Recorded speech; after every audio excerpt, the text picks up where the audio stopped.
스가랴 2장 1절에서 13절까지의 말씀을 제가 봉독하겠습니다.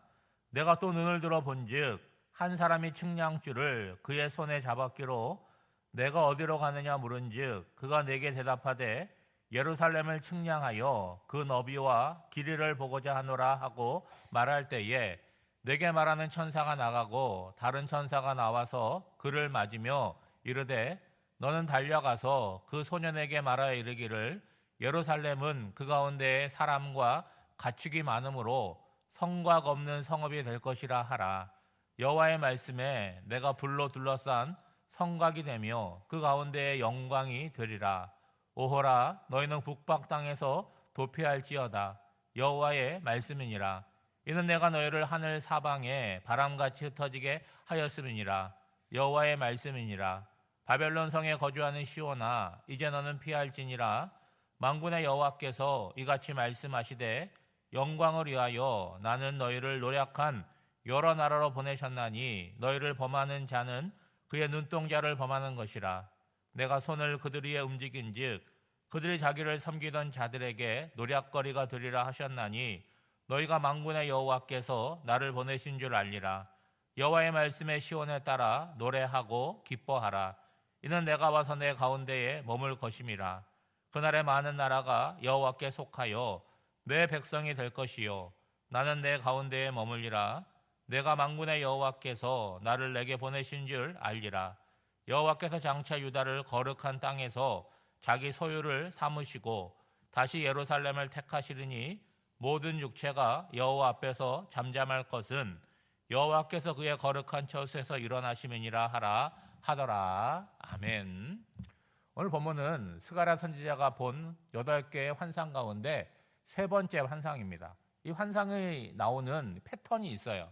먼저 선지자가 봅니다. 낯선 그런 장면을 보게 되죠. 그러면 질문을 하는 거죠. 그러면 이제 하나님으로부터 대답이 오는 그런 내용입니다. 그러니까 스가랴가 뭘 보냐? 측량줄을 잡고 있는 한 사람을 보는 거예요. 여기서 측량줄이라고 하는 것은 1장 16절에 나오는 예루살렘의 먹줄을 처지리라 할 때 그 먹줄과 이 측량줄이라고 하는 것은 같은 단어를 사용하고 있습니다. 여러분 측량줄이라고 하는 것은 이거는 뭔가를 재는 그 도구 아닙니까? 그걸 재는 이유가 뭐예요? 여러분 2절 말씀해 보면 예루살렘을 대상으로 측량을 한다는 거예요. 길을 재고 너비를 재는데 측량을 하는 목적은 언제나 파괴를 위한 목적이 아닙니다. 뭔가를 잰다는 것은 무언가를 만들려고 하고 건축을 하려고 그 측량을 하는 거죠. 4절 말씀해 보면 예루살렘에 대해서 이렇게 예언의 말씀을 주시는데 예루살렘은 그 가운데 사람과 가축이 많으므로 성곽 없는 성읍이 될 것이다. 현재는 어때요? 황폐하잖아요. 포로로 끌려갔다 왔더니 성벽은 다 무너져 있고 성전도 무너져 있습니다. 그러니까 누가 와서 살고 싶은 그런 땅이 아닙니다. 그런데 지금 스가랴가 본 환상 가운데 주시는 말씀은 뭐냐? 앞으로 어떻게 된다는 거예요? 가축도 많아지고 사람도 많은 그런 성읍이 될 것이다 라고 얘기하고 있어요. 여러분 과거에는 성을 짓고 살았잖아요. 예를 들면 서울 그러면 지금보다 훨씬 좁은 범위에서 한양이라고 하는 성이잖아요. 지금도 흔적이 남아있지 않습니까? 서울에 가면 동대문이 있고 서대문이 있고 남대문이 있어요. 그 문은 뭘 의미합니까? 성벽으로 둘러차 있으니까 아무 곳으로나 들어갈 수 없고 동쪽에 문이 있는데 그 문으로만 들어갈 수 있는 거예요. 이게 동대문 아니겠습니까? 그런데 지금 예루살렘은 앞으로 어떻게 된다는 거예요? 사람도 많아지고 가축도 많아지는데 성벽이 없는, 성곽이 없는 성읍이 된다라고 얘기하고 있어요. 여러분 성벽이 왜 있습니까? 보호하려고 있는 거잖아요. 여러분 성벽이 없으면 사람들이 살아갈 수가 없어요. 근데 문제는 성벽이라고 하는 거는 크기에 제한이 있다는 거예요. 여러분 대한민국 나라를 다 성벽으로 둘러싸일 수는 있지만 말은 되지만 가능한 일은 아니라는 거예요. 그러니까 일단 성벽에 둘러치게 되면 그 안에서 들어가 살 수 있는 사람의 숫자는 제한될 수밖에 없다는 거죠. 그러니까 성곽이 없는 성읍이 된다는 건 어떤 의미가 있습니까? 성으로 둘러칠 수 없을 정도로 큰 도시가 된다. 그 이야기를 하고 있는 거죠. 근데 문제는 뭐냐? 성벽이 없다라고 하면 어떤 생각이 드시겠습니까? 우리가 뭐 그 시대를 산 건 아니겠지만 성벽이 있으면 다 보호가 되고 그 문만 지키면 되는 거 아니겠습니까? 근데 성벽이 없으면 어느 곳에서 공격을 할지 모르잖아요. 산지사방이 다 비어 있는 그런 상황이 됩니다. 그런데 여러분 5절 말씀을 보세요. 여호와의 말씀에 내가 불로 둘러싼 성곽이 되며 그 가운데서 영광이 되리라. 여러분 성벽이 있으면 안심이 되겠지만 그 성벽이 있다는 것도 한계가 있잖아요. 여러분 높은 성벽을 짓고 살았던 수많은 나라와 제국들이 있는데 그 나라가 다 안전하게 보호가 되었습니까? 시간이 걸릴 뿐이지만 결국은 다 성이라고 하는 것은 무너지게 되고 정복당하게 된다는 거죠. 그러니까 말하자면 성벽이 있다는 것은 평상시에는 보호가 되지만 전시가 됐을 때 고통스럽게 조금 더 버틸 수는 있지만 결국은 그게 완전한 것이 아니라는 거예요. 그렇다면 여러분 성벽이 있어요. 하나님의 보호하심이 있어요. 두 가지가 다 있으면 너무 좋지 않겠습니까? 성벽도 둘러치고 하나님도 보호하시고 그러면 좋겠는데 너희들 성벽을 선택할래? 하나님의 보호하심을 선택할래? 그러면 뭘 선택하겠습니까? 여러분 시편 121편에 보면 여호와께서 성을 지키지 아니하시면 파수꾼의 깨어있음이 허사다라고 말하고 있어요. 그러니까 사람을 지켜주는 것은 뭐냐? 사람들이 애써서 쌓은 성벽도 아니라는 거예요. 남들이 다 잘 때 깨어있는 파수꾼으로 인함도 아니라는 거예요. 누가 지켜주시냐? 여호와께서 지켜주실 때만 성 안에 살아가는 사람들의 안전함이 보호가 된다는 거예요. 그러니까 사람이 쌓는 성읍이 아니라 하나님께서 친히 보호하시는 그 말씀을 하고 있는데 어떻게 표현하고 있습니까? 일반적인 성이 아니라 불로 둘러싼 성곽이라는 거예요. 그러면 이렇게 이해하면 쉽지 않겠습니까? 눈에 보이는 데는 지금 벽이 없잖아요. 그런데 눈에 보이지 않는 요즘식으로 말하면 전기가 흐르는 그런 안전장치가 되어 있다. 그러면 눈에 보이는 성곽보다 훨씬 안전한 거죠. 그러니까 하나님께서 지키실 뿐이 아니라 영광이 되게 할 것이다 라고 말씀합니다. 그리고 6절부터는 하나님께 행하신 놀라운 역사가 기록되어 있는데 6절과 7절을 보면 북방 땅에서 도망하라고 얘기하고 있어요.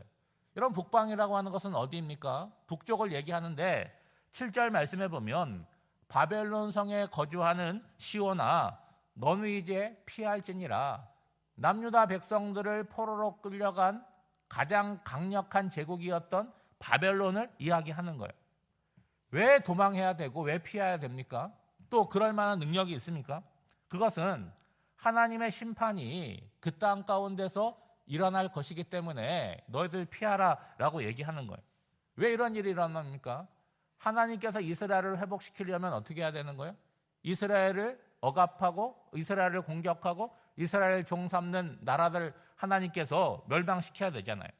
여러분 두 번째 환상을 한번 생각해 보세요. 4개의 뿔이 등장하지 않습니까? 이어서 4명의 대장장이들이 등장해서 그거를 부수지 않습니까?